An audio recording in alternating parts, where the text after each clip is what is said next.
Thank you very much. Thank you. And before we start, I want your kind attention for a very important person. Welcome on stage the Chief Executive of the Irish Marketing Institute, Mr. Tom Traynor, ladies and gentlemen. Tom.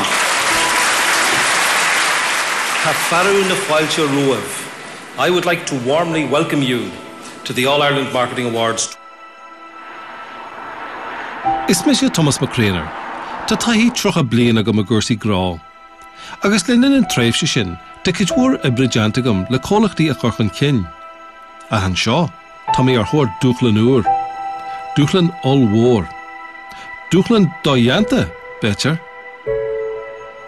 Wel, ik heb hem jouw score blien bij een goeie biogoni. Ach, beter nog mee si bios na geld dat die maar tashi veel lager. O bonio en staat, rin realtisch lante ha erig die angelica afjochen. A hepar huwelig. Maar we moeten bra aan de skalte ha, angelica hagest aan de puistie, nie we kanchari duhesjogen, nie we angelica waar het change, en geshin kantes na duhvan woorden in mijn hoormse. Na henstructuuri ta agan je veel lager, en kamer den kerstiger, on wilshiad fit for purpose. Agus ní chredim se go bhfuil. Ig taring ar taithí na mlínta fada san arneal waragaíarta. Tá mé a gulaí anú iireacht má haneolas garamú a chur a bhéh mar cheist na Gaeilge. Muna gurn tú fiúntas an Gaeilge, ní cuirig tú fiúntas na rudaí atá marigé car fiúntas ar hanis, rudaí an TB, na Facebook agus na Google, rudaí a bhainean le tiiscint, féin tiiscint. Racha me charsáile, go tíortha eile ina bhfuil afjochen teanga ar siúl. Go bheice me cadé a hiaglann na ólamastú. We respect the English language. I've had enough respect to learn it when I was 5 years old. Why cannot the English contingency think of a way to learn the language themselves? Fortunately for us, we cannot imagine a Basque country without Basque language. This is a definition. This is my world, this is my country, this is my land. We speak Basque here. A ré an dóndaithe nniu, tá brú láidir ar bhín teangatha. Faigheann beirt teanga buas ahan bhí. Deirtear go bhfuil ar deanga Gaeilge chéin cosú le lung atá ag gol go tóin poil. Agus rathaí, muna hiag muitir na héireann i dearthail arthaí. Agus seoch an cheist, an Féidir Linn.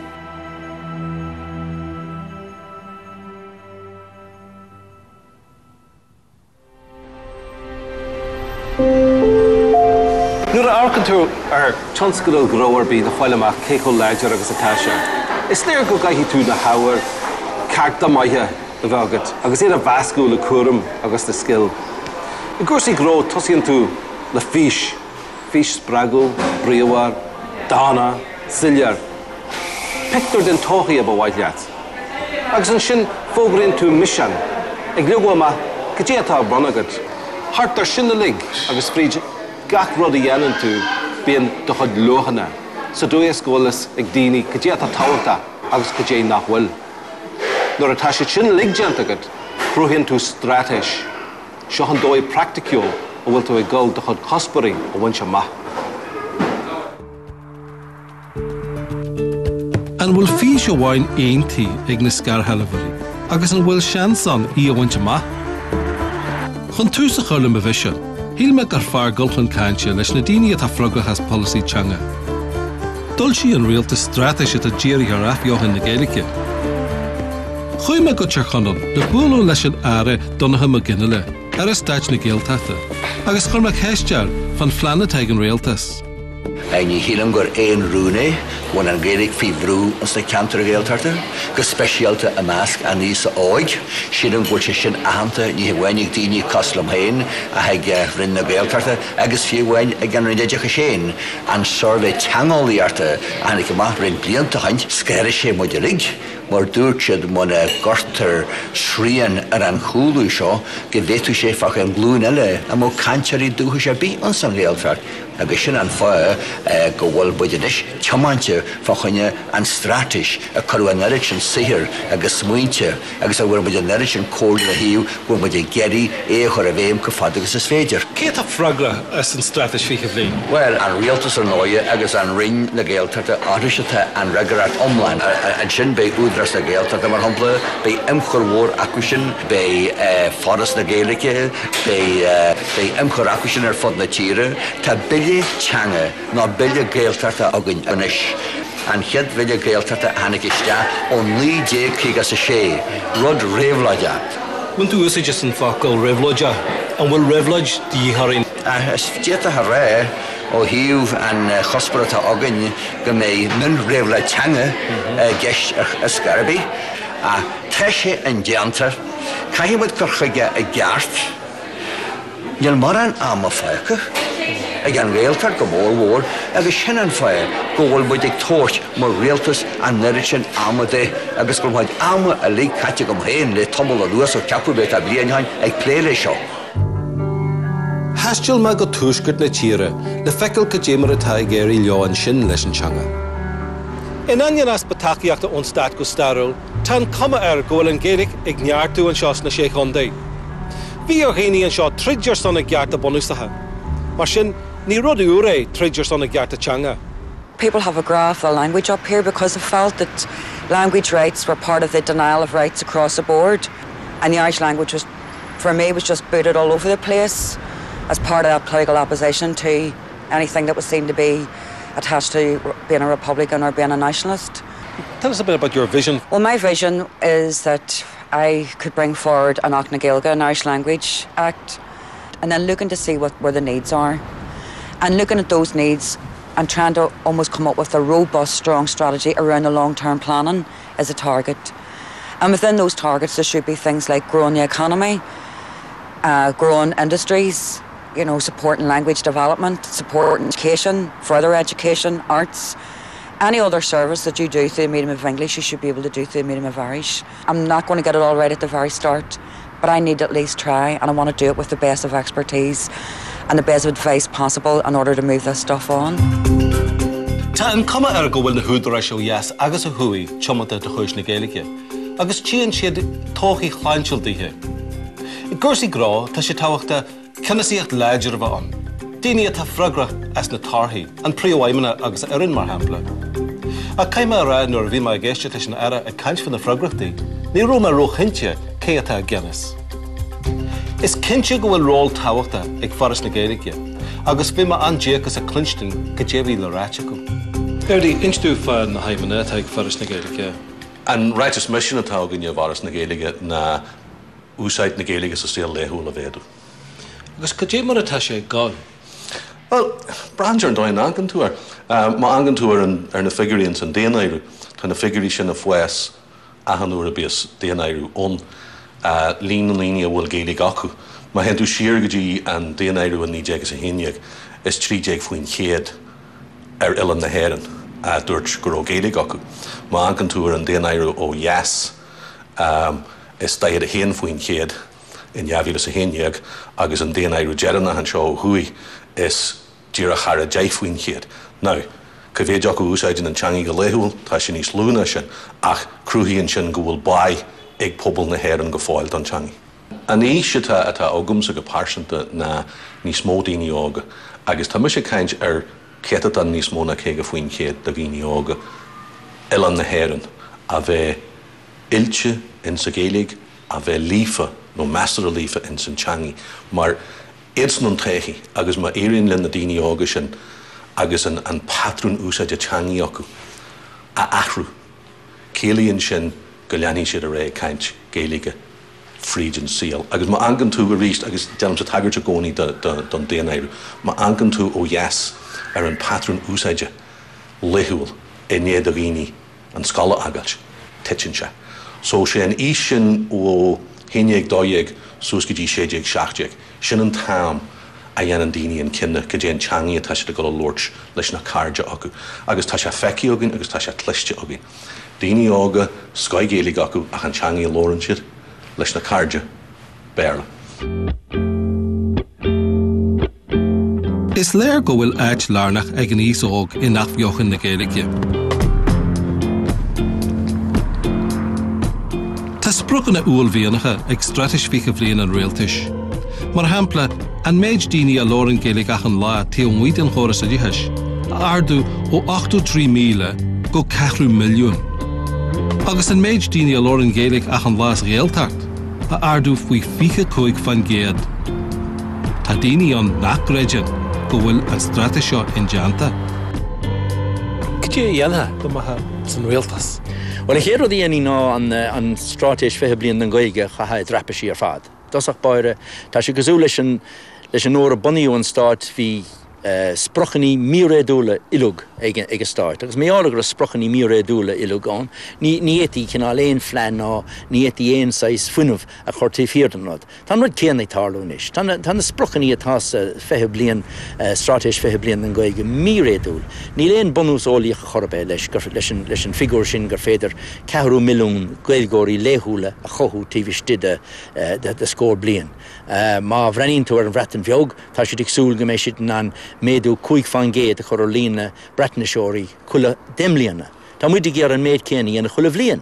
Agus sinna heastóch le go bhétaí an 4 milliún sin. Bear a bheith réadúil. Tá meach sprochanní réadúil an, détaí do bhaint amach, agus détaí dóchas tína a chothú, agus détaí fuinmh a chothú ar an dóchas sin, agus béidir go éireocht lín na sprochanní a háú, ach ní madar leis na sprochanní atá an, ní féidir ach teparing. Is léir dú leis go bhfuil chuidhór ebre le deanú agam. Mar sin, ba chartú duine te a eile bhfuil taide deanta aige ar an áhar. Chuimach an cainte le seosa meid donathe ó acadú na hallscoilíocht a Gaeilge. Tá chuidhór taide deanta agad ar staid na Gaeilge. Cé do bhharil ar an teanga san láithe aniu hon? Well, má bhreanú muid ar an tír an ómláine, tá coplór gur Féidir Linn rá. Tá san go bhfuil forbór an phobal báúil gan Gaeilge. Fecinn siad í mar ghiné hábhachtach dá bhéinúnach dar neideach. Gus tá sé sin an tábhachtach. Fecinn muid freisin go bhfuil córas éidecha sein trínar Féidir Linn cumasáí he sa teanga thucht go ormhór na naine. An rud nach bhfuil éidir hilinní na áfach ná tógeall ar an aber sin ar fad agus pobl nua teanga a chrathó. Sé sin níla gairí lein critical mass go gaeilgóirí áil atá tomanta sin gan teanga a bhrahans choláidir sin faoin teanga go bhfuil siad sásta tosaíocht a thuirt gan Gaeilge a choligné dasaíoch. Títar dú go gaithimúid pobl na Gaeilge a leathnú, Gaeilgóirí a chruthú, tiilú daoine a sppragu chun Gaeilge a ghlacu thug a hain. Maragaí úra oscailt agus a híhrú mas mian leat. Tá mé a goltúla ní chanin in nuair a cholam ciile, le clinsin cé atá siad ag deanú an seo leis an Gaeilge a chur chun cill. Bhfuil me le sinnéad ní bharnóg, ban óga bhfuil físeaí don teanga a measca níos a óig. Well, in Spurgatági na sort pobl Gaeilge a cruthú a bhfuil sásta agus abalta teacht an seo le Gaeilge Lúirt, le Gaeilge ólam tá na haisna sin agin tá muid an ranganna chu fáil le go méisiad non fólam, bíon tránna gceist agin curcail cura agin le go méisiad non socially trí Gaeilge agus an Gaeilge sin úsáid tíomh míid an seomar ranga, tá rudí an tá club aigeán tagan na páistí a bhfuil Gaeilge acu le Gaeilge Lúirt agus le sugrú trí sin, so tá muid an pobl a cruthú hart ar na himachtaí agus an sin go bhhasaí an pobl trí sin. Agus an béimiid gobar leis na Gaelscoilna, so tá muid go mé na Gaelssealbhairí a bhfuil Gaeilge acu sa cear, made siad san ag ceannach leis teach sa rud atá agin. So tá muid go mé sé oscailte de gunnar bé teachtasteach fáil amach go détar galrá agus beidir just teachta grang le fáil amach go détar a gceis leis an Gaeilge. Ba tá an teanga ag gola warachtail, tá sé táhacht a dearacha an íos óig a bhúnlú. Chur mé ceist ar scafte mic léon ag golaiste na trúnaide a mala cria, fanna gud barólathe ar folasaí teanga an réaltais. Ó heh policy an réaltas tá an strateis Féidir Linn acu leis an Gaeilge churcan cín ach ar an taobh eile tá sort views éagsúil agam ar an idicus trí Gaeilge an tuis go bhfuil sé cinál croíonn sé rud a measc páistí ceapan go bhfuil an Gaeilge don scoil don am bhfuil an múntóir láthair agus an sin tá sé just a chur an Gaeilge isteach a busca eile agus cé go bhfuil an cuid maithas déanta acu níl sé go maith ó heh an pobl go generalta a chur ag leabhar Gaeilge. Drasel mé ar a manscoil agus bunscoil lá Gaelach ach ní dóilm gur bíd an Oscar for mé kind of an cuid grá bhfuil agam den Gaelgam. Is tócha an príomhrod gur spragu mé ná rudí a héile bhí an dearfach ar mé trí Gaelga Colosí Sara ní rah an Gaelga an príomhrod a bhí ann ná an cordis agus an sprí agus é sinna chur an cín agus bhí an Gaelga an just an rud a chur an nasc sin adran. So ceapan gur gád den rialtas cinál lína díreach a thugann leis an Gaelga agus dul le deangáil a bhd níos mó le agrasí a bhfuil obair ar nó san Cumann Gaelach an seo a trinóda agus timppla na Colosí mar is muidna atá ag déanamh rud éigean a bhfuil obair. Tás a gine lig an ró lárna a bhíonna an choras a dheis. Ag golbú daoine óga le bheith éfachta in san inad blu. Ach cén strata se tag an réaltas na daoine óga sprágu chun Gaelic a láirt. An chirdre a chaithú dhéanú a hamas am a huirimsa an treu a stapú.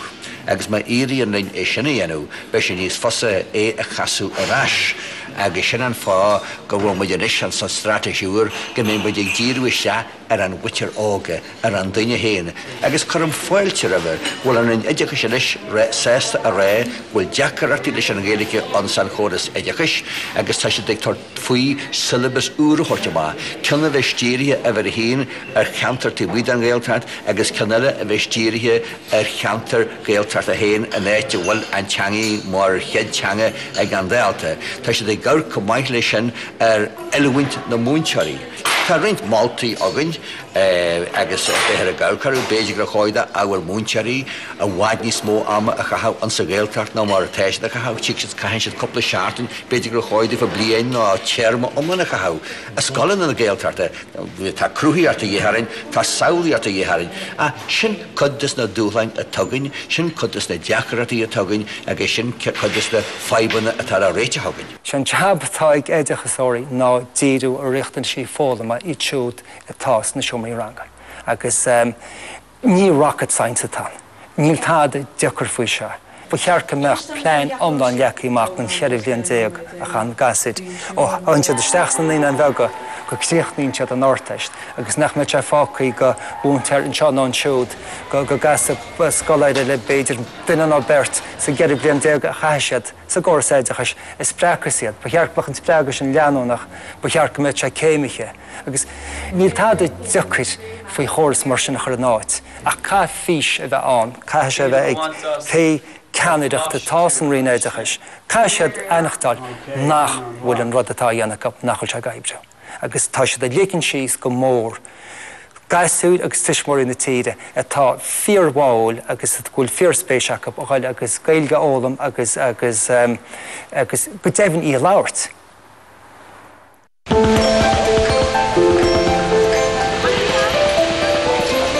In san dóin grá is minic go bhaine tú úsáide saolatha grá rathla ú áitina eile. Mar a dúirt Steve Jobs fan a cholacht Apple, ní ró naire ar in a riú smuointe maithe a réidú. Tá mé an seo a ddír na measca, áitina bhfuil cuid mhór imachtaí ar siúl leis an teanga dúchais a chéomhnú. I measc na himachtaí teanga tá an choras tom idirthais ag méadú an seo, mar hamplas na scoltathe ícas dula. Agus tá siad ag buint táithí maithe amach. Chuoi me chun cainse leo the chilú álas a ail faduda. You teach entirely through Basque. You teach Spanish as a subject, but those aren't the only languages that you teach here. No. We use a multilingual system. What other languages? When students are 4 years old, they start learning English. When they are 6 years old, they start learning Spanish. And when they are 12 years old, they have the option to study French too. And what do you say to people who might say, you're teaching too many languages, wasting too much time? You should be teaching science or maths. How do you respond to that? Well, we teach science and maths using other languages. We teach science or history or music in English. It's good for the brain, for the life, for being a citizen in the world. The philosophy behind the Ikastolas is watching the world through Basque eyes. It's not a question of learning Basque or learning about the Basque culture as a subject at the schools. It's connected with real life. We want to make Basque citizens. We want our students to be proud of being Basque. It's not a subject, it's a feeling or a way of life.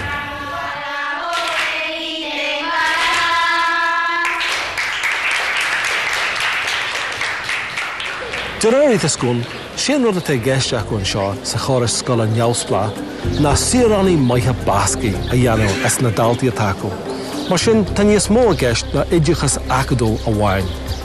Tá cosparí acu, tá luachna acu, tá stratéis acu, agus anis tá sin a fáil tarthaí maithe de bhhair.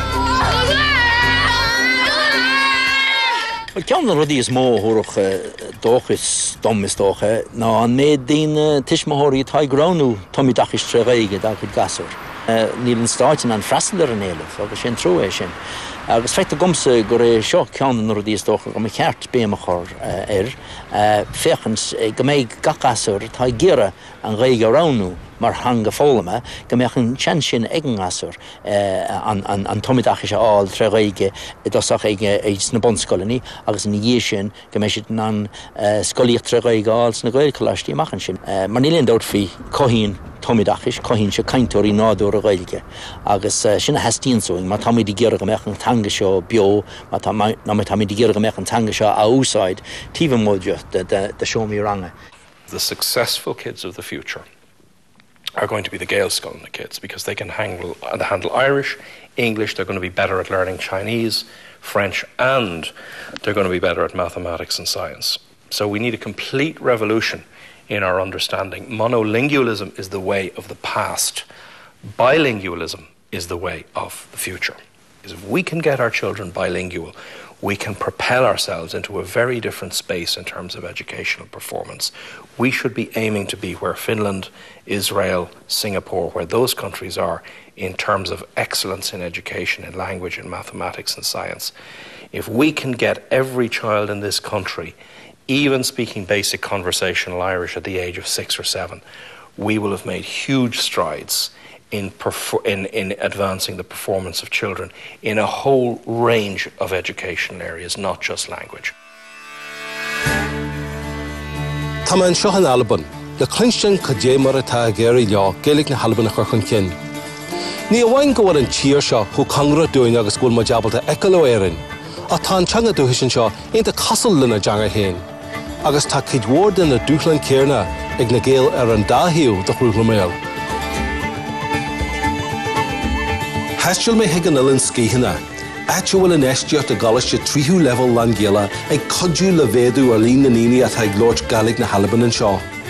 A chu maithre sin, tá sé ag spragú gríomhaíocht Gaeligar sa cheantar.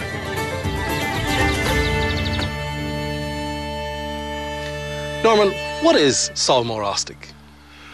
Well, Solmorostig, I suppose, primarily is nowadays the National Centre for Gaelic Language and Culture, but Solmorostig started as the first Gaelic college in Scotland since the time of Iona. It is a college of higher and further education, but it is also a part of the infrastructure necessary to make sure that the renaissance of the Gaelic language continues into the future. So you see Solmorostig as just a part of a bigger picture? It is. It's an important cog in the wheel that is Gaelic language development. It's the academic arm of it, and it's also the element which experiments a bit in terms of how do you create the infrastructure that will allow the language to develop? How do you actually create job opportunities so that people will want to live in rural areas and actually utilize the language within that community? And I suppose if there is an exemplar of what Solmore tried to do in the very early days, it's actually being, proved in Slate here, where the population has grown quite dramatically and the number of Gaelic speakers has grown dramatically, and the number of job opportunities have also grown dramatically. Okay, you take an area and it has a distinct and unique language. It actually makes economic sense to stimulate and develop the growth of that language, because The minute you do that, you're creating demand. You're actually creating economic demands. Because if it's in education or whatever else, you're creating a demand for skilled people to produce product. You're creating a demand for products, goods and services to service a growing language community. And out of all of that, there is the opportunity to see business develop from it.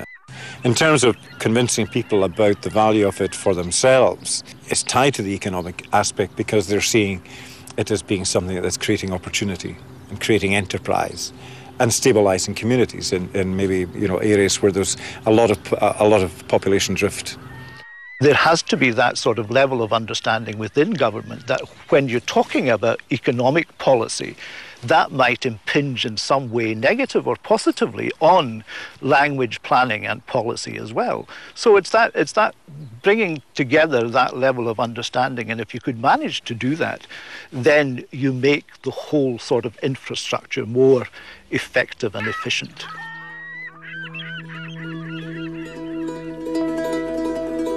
Is leir go gaithí strateis teanga bheith cóthailte leis strateis economiachta, an bhirt sé gobar as láha chéile. An bhfuil Virginia éireann I gcarchar a Gaelic mar chastas nó mar sacbhain economiachta. Tá ré nua an iniu, ré na technoliachta. Sí an targadra úré an cholas. Is tréise í seo, ina bhfuil cumas ag daoine ólas a ail go first, agus a aistrú go gasta, ólas nachrú acu ribh seo. An dóin mór digita úr seo, tá achraí móra an. Ní a bhain na gursaí grá, ach sna dóin a bonusatha ina mé an daoine ag marachtáil. Idir atá hús caineachta ó híomh cuasaí nó álaíochta de, agus a bhfuil cidhmór scríofa ige an nasc idir cultúr agus economiart, sé fin bara ó bralahain. Tá mí de caint faoi conas is féidir nó álaíochta cothú ina bhfuil an tír seo anidirnáisiúnta agus an áid túla gan am céanna. Agus an slí a dhéanaan tú sin ná, féin tú achfaní atá gutsa faoi le. Agus a gan am céanna, hosíonn tú ag dósa leis na hachfaní nachhfuil a gut, nó atá ag daoine eile. Agus tá sé sin á dhéanamh ag tíortha a hiigé sin nó ar fuair siad neamhsplach as bhín an Danmharag, an Jonlan. Tíortha mar sin hiig siad go gaig tú réamhlód cultúrtha cothú, chun tú féin a bheith neamhsplach, chun tú féin a orbert mar Gaeilgear, chun tú féin a orbert mar suci. Agus an rud a caiileann tír seo de bhar an staratágaing ná é sin, nóair a chailim ar an teangan. Chailim ar rud a bhain lingna, is rud a bhain ling féin, a bhí an luachfar de bhar gur lingné.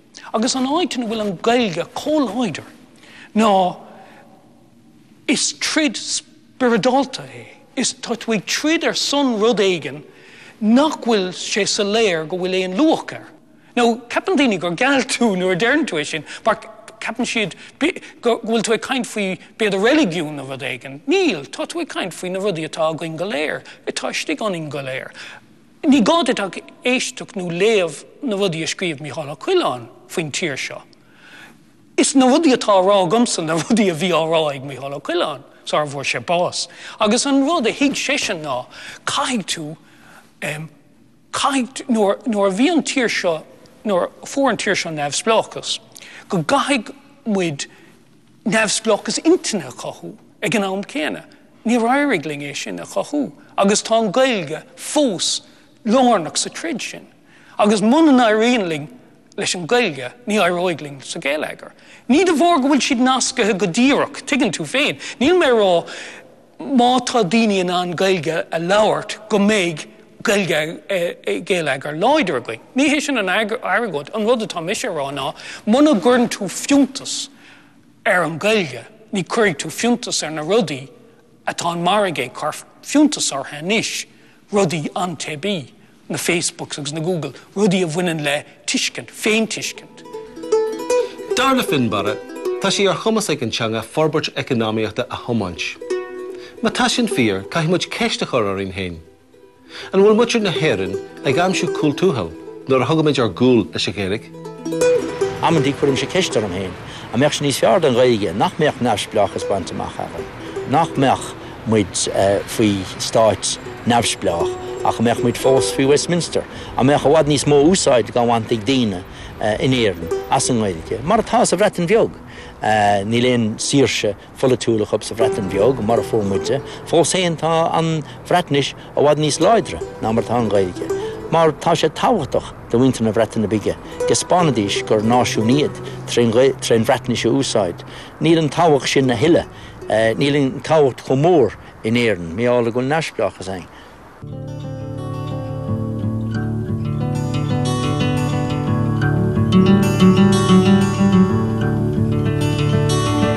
An seo sa bhreatain bhog, tíim an teanga bhreanis a han áit thar timpeall orm, agus tá teanga le Clinston sna siopaí agus ar na stráidena. Tá cuma go bhfuil áit níos nádortha an teanga an seo, ná mar atá an Gaeilge in éireann. Go dtí mar a thar leis sin. Bhfuil mé na Gary Winn, fear gro a bhfuil curchaige faoi leithiige de churchan céanna chomhlachta, agus ag an am céarna ag neartú úsaide an teanga bhreaitnach. Gary, tell me a bit about Care Kimroom. Well, it's a business which I started in my free time for the simple reason I had this sort of little mission, as we do, to start a business, an efficient business in the car world through the medium of Welsh. So you have a very strong strategy around using the Welsh language. Yes.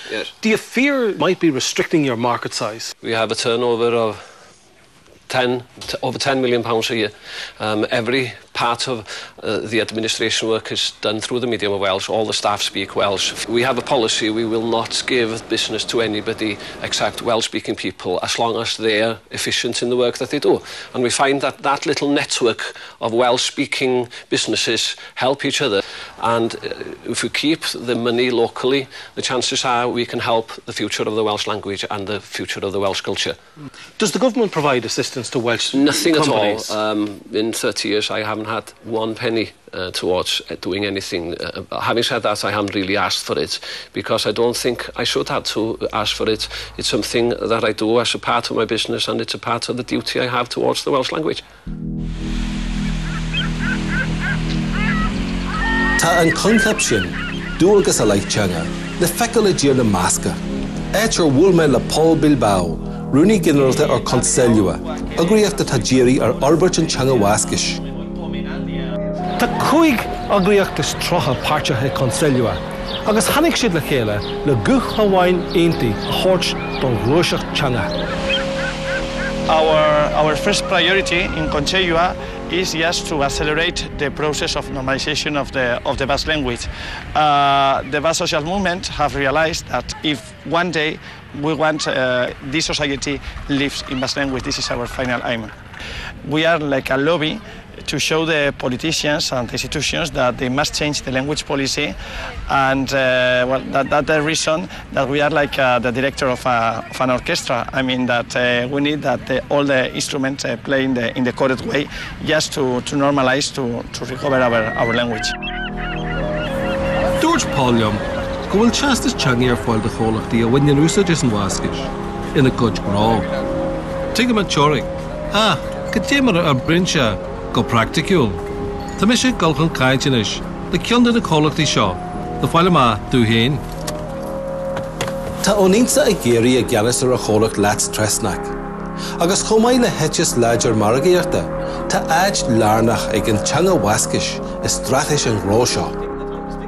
We have a market for Basque-speaking customers, for Spanish-speaking customers, and we have another market for French-speaking customers. We have seen that our Basque market has increased in about 40%, more or less, because what the Basque customers want is to offer all our services in Basque. We have an internet site only in Basque, and we have invoices only in Basque. We have a quality system only in Basque. We speak Basque. So that's why we try to offer things the other suppliers don't. Is it enough to just offer the services in Basque? Or how important is it to be excellent at what you do first? Well, first of all, you have to be excellent in what you do. You have to offer good things, and you have to have a good service. And then, if you have all that, you will have that loyalty with the Basque customers. So you've realised business success as a result of your focus on the Basque language. Oh, yeah. What market share do you have in the Basque market? At About 90%. 90%? 90%, So yeah. you are by a long shot the dominant player. Yeah, right. We tried. In sa nuachtan leichul Baskish beria, ta etches margéta le fecal go sillar, agus ta ard caijan curtha grí lar na strategia. Churmi ceistir a fríomhaimena Marcello Otamendi, fui na dúchlan margéachta a taigan cholacht. Well, it's going to be difficult because first we have to do is trying to improve the level of Basque speakers. But we cannot do that because we are a paper. We are not education ministers and we are not a part of the government and we are not a public institutions. We are paper. We can be very strong, but we are paper. So the first we try to do is try to convince other members of the Basque community to accelerate, to go faster in the recovery of the social recovery of the language, the improving of the language. Once we have done that, we have to work very, very hard with quality of the product. So we have to give them quality and convince them every day, not by speaking, but just showing them the paper, that you don't have to buy any other language paper to follow Olympic Games. We try to do a national paper. That means that we don't write news about Basque, only Basque, all over the world, We follow Irish elections many times and a storm process and whatever. So, quality and community. It's here na Masca, Lauren Hart fa fiche coig van Ged, Baskish. Agus chonikas du, goel shohi cur koshgar and waragu at haig beria. Ta cru agus Kailer Marcello Margriwi of Changa. Agus fi simagum in a chud barulacha or a nask either in Changa agus nash unachas. Agus an Maragu of Esaku da war sa tohi. That's wonderful. If people were to adopt a language other than their own, do they then, by osmosis, become of that other country? Do they cease to be themselves? Do Basque people cease to be Basque if they adopt and use Spanish, for example? To adopt the Spanish language? Yes. No. So you can still be Basque and speak Spanish? Of course, but we don't think that making a new state is worth doing it in Spanish, because we have a very big, beautiful country in Spain. Spain is beautiful, but we want our beautiful Basque country. France is beautiful, and Portugal is beautiful, and German is beautiful, but we want to be beautiful at home. So if we are going to be beautiful, very nice people speaking Spanish, we don't have to separate from Spain. Why separate from Spain if you are going to remain speaking Spanish? So we want to be Basque, and we think that being Basque goes very, very close to being Basque speaker and user of the language and reading, and then you can dominate. You can speak 2, 3, 5, 7 languages, but at home, in your country, in your paper, in your TV, in your parliament, in your factory, in your group of friends, with the doctor, you speak Basque. And we cannot imagine. I think, fortunately for us, we cannot imagine a Basque country without Basque language, because this is in the ADN of being nationalist Basque, the language. The DNA. Yeah, you can be left or right. You can be clever or stupid, because we need stupid people. There is no clever people without stupid people, so you can be stupid and you can be clever. You can be footballist, you can play handball. You can be a good cook, or you can be a good priest, whatever, in Basque. This is a definition. This is my world, this is my country, this is my land. We speak Basque here. I need to have a Lord Marcello and Shaw in Efika Beria and Nocht and Leihul take na Basque. Jim Keiko Ledger agus atan funny of TV and Changa. Agus Keiko Brodel agus attached. Agus Keiko Sillier attached van Achateg Basque in St. Dawn Shaw.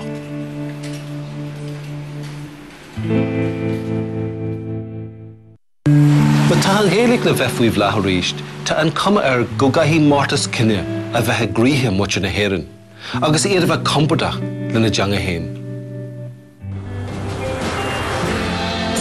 Sa Vratenvug, tan changa duhish in the ledger, agus mohim keiko chumanta tadini and shot on changa. Tan ratnish and uchter mar hanga and fobble.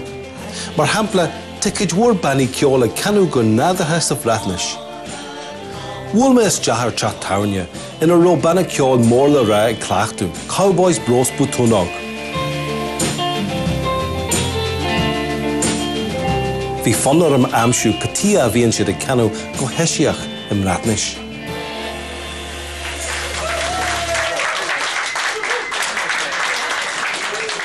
We perform in Welsh quite simply because we speak Welsh and we grew up speaking Welsh in a Welsh speaking community, and it didn't really cross our mind to sing in any other language. No, we're not. It was just a natural thing to do, actually. We're not. Well, I personally am not that comfortable speaking English. Actually, I'm so used to speaking Welsh day to day with everyone I meet and everyone I know. I find it hard sometimes to speak English and to start writing songs in English. Yeah. It would be quite really hard for me, I think, compared to writing songs in Welsh. We're not on a mission. We have been accused in the past of trying to make a political statement because we're singing in Welsh. And I find this really odd. It's a very pessimistic attitude when you hear a band singing in Welsh.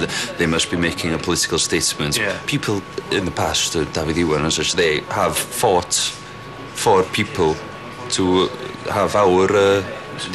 And to have the right and the attitude to allow.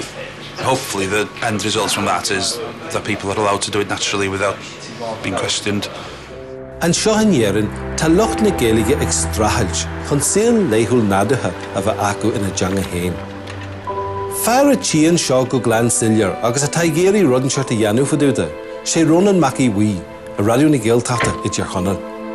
Sílam sa go rud intainta táhaachta tan go mé rudan seart an casla tionscail ceáil agus siamsaíochta agus síl sóisialta go mé grúpi ceáil abalta bheith beo an na deangaí héin go mé circuit an go mé siad abalta bheith sinne me gan na mara mal fearste mal clia a hanaid fríide tír agus go mé de bhhanú bhela an rud atá gentig man sin na bret na bige le na blianta na grúpi seo le a canú am rahanis Louis a Rockers agus Y Diawald agus na grúpi seo le a canú am rahanis agus in na dhéisian chanig mit Garky, Zygotic Monkey, agus Super Furry Animals, agus an rud seo le an ceáil na deangaí héin, aber bhí siad mar réalta mór a ceáil a Merle fasta a cheáil siad na deangaí héin, agus Keris Matthews, agus Catatonia, agus na réalta mór a seo a taú an sa bhreatan bhag, canan siad na deangaí héin. Cumile sin bei Ronan a snodí an grúpa Cíla again, bei an grúpa Ríis is Connemara taínta mai, bei JJ O'Doherty, Kieran Amwini, Niall Hackett agus go leor eile turgaí bomaide duine. It's too fun cabaret crackalcha, Roland. Well, sin not as a cabaret crackalcha na ócaide tan wersa bhí agus bín ceáil again, bín ahanad an Gaelic ceáil again, ahan cinneal ceáil reggae, ceáil rap, rock ceáil, seanos, ahan cinneal ceáil, an sin bín dausan seanos, no dausa burlesque, no ahanad catish leis a bhascan fasta, agus an sin tin meid a taistil leis ag féilteig sula Castle Electric Picnic.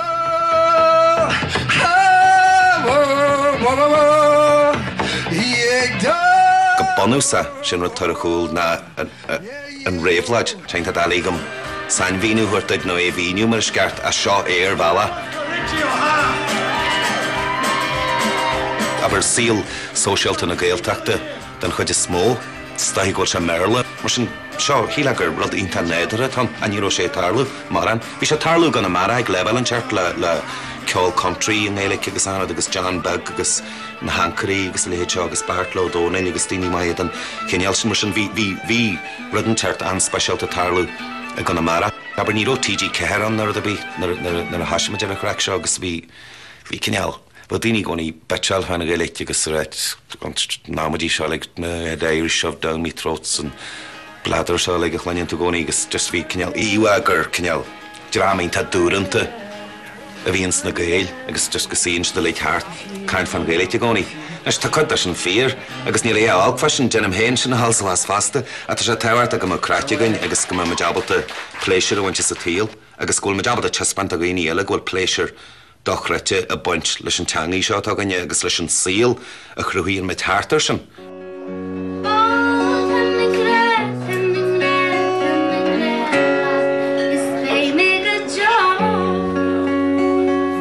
Sin spirit sin bhfuil muid geirí go bhíon réalaigh buas na go má jeú leis an is táhairtaí tugann an rud a dúirte píorsa tír gan teangaí tír gan anam agus má chailíonn muid a Gaeltart má chailíonn muid a Gaelic de tanna sasan bag na brudneart níl tan rud is táhairtaí bhí againn cáilte againn. Irelandshire. Abershire? Irelandshire. Irelandshire. Smile ma, Irelandshire. West to Medita Puadi Veligas Takia Tortan Cabaret Krakajanart, Rave Light Chol Nagalike, Kuragina Darnia Sanair than a gale, Boiling the Darnia Catsanair than a gale, Call the Darnia Sanair than a gale.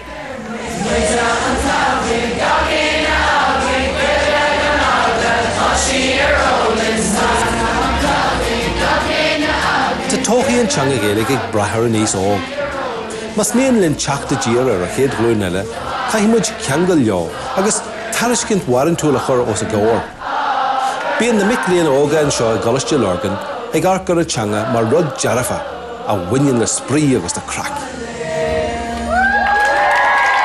Tá bud tríal coppla rud nua le roinnt go bhlianta nós. Tá deisina iontacha ar fáil, nach ar fáil roinnt go bhlianta hain maidir le na meán nuag na gdésan nuair ar Féidir Linn. Bhlais tú, bhlais ma, níor bhlais ma.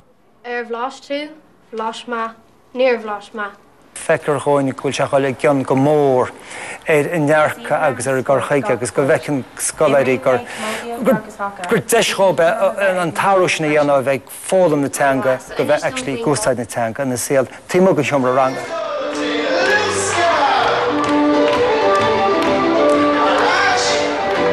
Beidir go benú is táhachtaí go ólamáirí ná go mbeadh siad spreacha, go mbeadh spéiseach agus go mbeadh díchas ar bhaile an teanga a ólan.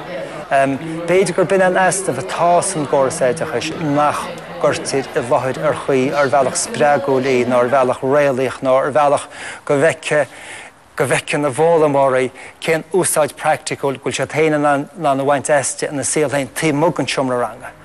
Ag dearú an tuiris seo thar ceiri hir, agus mé ag brathar mo chud taithí wargaíarta, tá má smaointúar cé tá seo chuig I gráf a cheis na Gaeilge. Tíim na tróchtaí mhóra atá ag curvém ar a dóin, agus atá ag gathú ní bhhain cuasaí gró a an síl é héin. Cén áit bheits ag an Gaeilge síl na héireann a seo amach? Gan tití muid níos fuide isteach san anglosfér, mar sin tá fiúntas ar leith ag buint leis an teanga. Don nation. Yn áíre déthrá gur mirúilte gúil an Gaeilge fós á labhart san Gaeltacht in éireann. Aber ní dóla maid a caiisiar aber go dtí aimsir bhunaigh an stát nó beidir chuige bliain roimhe sin. Ní mór an daoine dearann da gur ha ceistar a meach an Gaeilge fós beo a 2012. Níl sam bhfuil mór an acha ba dearach go meach. Tá ar bhealach is écht an héine Gwyl an Gaeilge, gwyl an teanga se fós a labhart a bobbal bheagar fod na tír. Is écht an héine gwyl an teanga se a labhart a gréasán Gaeilge fod na tír las mog an Gaeltacht. Is écht an héine gwyl an teanga se choforbre sin gur féidir lethe go lingleg go hacadúla aber ó híomh na nalscoilíide agus ó híomh na craoltóireachtaide gur féidir lethe go lingleg le nach mór chola réimse an síl. So tá écht I mór a diantain, tá ordaí maithe diantain. Ach tá dúlháin mhóra amach rún go fór. Is féidir casa dhéanúir san na Gaeilge, de teachtaiste economíocht ar an éisteocht a heispont. Agus tá sé táhata go dtithe daoine gur cas stratéiseach é seo, ní cas barta. Agus tá níos móna airgid a gceist, tá obair crua a gceist fásta. At times where things are tight economically, language development tends to be an easy target because people will say, do we really need that? Is it not just a bit of frippery? Marketing in the nicest possible sense has a very important role to play so that people understand why Gaelic is important. I mean, I can say to people, well, Gaelic is important. That's not enough. They have to understand what role the language played in the past history, what role it can also play in the future of the country. Because we don't want just to conserve it in aspic and say that's Gaelic, because it's not. I mean, it's human life. It moves forward the same way as we do, except we die, but we hope that the language doesn't. The name of the Basque country in Basque language is Euskal Herria. And Euskal Herria means the country of the Basque language. If I live in Basque language, I see the world in my way, and it's not better or worse than yours. I mean, and I would like also to see the world in another language, but I think that in each language you have just a personal way to see the world and to understand the world. Even we are in a globalization process, nowadays we still see the world in our way, and I think that's the reason of living. Maidú le chorchan cin na Gaeilge, tá na sean stílanna commerceáide marú. Inniu, bíonn mar an daoine among feachtasaíochta, agus is mian leo bheith páirteach in luaisachtaí. Nach sin an cinnal ruda a bhí agin céad bliain ó hain. Glúaiseacht. Tan Gaelic an seola na mílte bliain, daoine a lórt gan stad gan stéanú agus bór a troie gur ma daine drama le ciú síos. Na Gaeilge chuí roiine agus le ciú dan teanga í buasal, brasú sem a chrísa go bégus tá ma cinnte go marisiú se crícha daoine eile. Tá muinte na héireann baúil don teanga, ach níl mar an Gaelic de feiceáil ná le Clinston sa tír. Tá Gaeltacht hénig go ligge agus gan plán éigen dala jóí sí buas. Tá cealasaíocht agus tacaíocht riachtanach, le plán riadó agus tuairiscí bliantó. Ca fada a bheith san, ach ma chuirmid sinna lig a bhéim is cinse gur Féidir Linn. Fannigin ar downta inis de chórsaí cócroachta ó cuisine, agus is míos a feminine a bheith anolahú chlár na seachtainna seo, ina dhéag sin Bam Girls, agraíonn Lorna dinéir dá mach agus fainn na chalíní scéala go bhfuil príosúnig cogaigh tréis éalú.